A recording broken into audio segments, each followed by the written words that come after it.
Ini saja hasilnya pelabuhan supaya langsung naik. Karena ada lebih dari 2 mobil 1.000. Ribu 3, harganya kemana? Fasilitas yang digunakan apa semua, Bung? Jadi tadi dengan tentunya kita sudah siapkan mempersiapkan penyemprotan ini tentunya untuk pencegahan corona di tempat-tempat yang tempat-tempat yang rawan. Iya. Ya, jadi kita lihat misalnya pintu masuk, kemudian pelabuhan, tempat sandarnya kapal dan sebagainya ya, pasien-pasien yang kemudian habis itu kita melihat nanti tempat-tempat ibadah, masjid-masjid ya, gereja, kemudian bank, tempat-tempat fasilitas tentunya hubungan dengan masyarakat, perbankan ya, bank-bank, kemudian masuk kepada tingkat kantor bupati, DPR, kemudian kantor-kantor yang besar dulu ya, kemudian Polres, Kejaksaan, baru masuk kepada OPD. Gitu. Itu rencana kita nanti. Yang turun tadi pun dari instansi apa dari saja? TNI, Polres juga turut serta, kemudian dari bencana, OPD bencana, kemudian kita dinas kesehatan yang besar tentunya, ada juga dari Pol PP, Nah, kita sama-sama. Yang tadi kalau tidak salah itu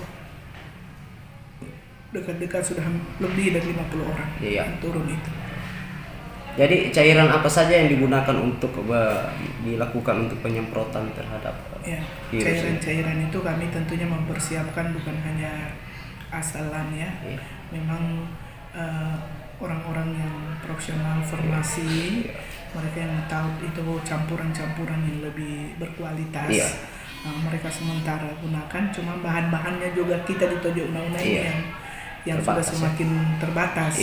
Nah, oleh karena itu kami mengusahakan supaya semua yang gedung-gedung pertemuan nanti itu ya, rumah-rumah ibadah, kantor-kantor itu dulu yang kami prioritaskan. Pertemuan-pertemuan orang-orang itu. Penyemprotan ini sampai kapan, Bunda? Kita pokoknya kita lihat keadaan hari ini yang memulainya. Entah kapan, kita tetap juga masih pesan yang cairan yang memang yang asli dari pusat. Mudah-mudahan dalam seminggu ini ada atau beberapa hari ada ya, kita lagi mengulang penyemprotan. Kita sudah harus bila perlu isolasi. Jadi begitu kita pantauan, kita harus isolasi, kemudian kita melihat perkembangan sampai kepada puncak pengawasan.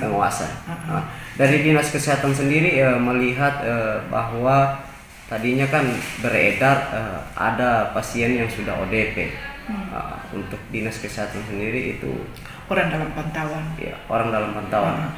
Jadi sudah ada berapa, Bunda, yang sudah orang dalam pantauan? Jadi sekarang ini kita masih berpegang pada satu orang ya. Kalau kemarin kan berarti ada dua, tapi ternyata satu sudah negatif ya. Begitu ke hasil yang pertama-tama kita Februari, begitu bawa ke Luhuk itu negatif. Nah, ini juga yang tidak sampai ke Luhuk dalam OPD, orang dalam pemantauan anak-anak diperiksa oleh Rumah Sakit Wakai, dokter penyakit anak, dokter anak, dokter ahli anak ya. Ternyata memang begitu pantauan turun, yang biasa ternyata turunnya panas.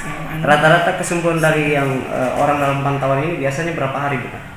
Dia langsung sembuh. Pada saat itu dilihat 1 hari itu. 1 hari bisa. Tergantung kondisi tubuh. Dia dipantau memang. Tetap di dalam pengawasan. Apabila sudah turun panasnya, batuknya ya. Kemudian pneumonia-nya dilihat. Apa sesak napasnya sesak napas memang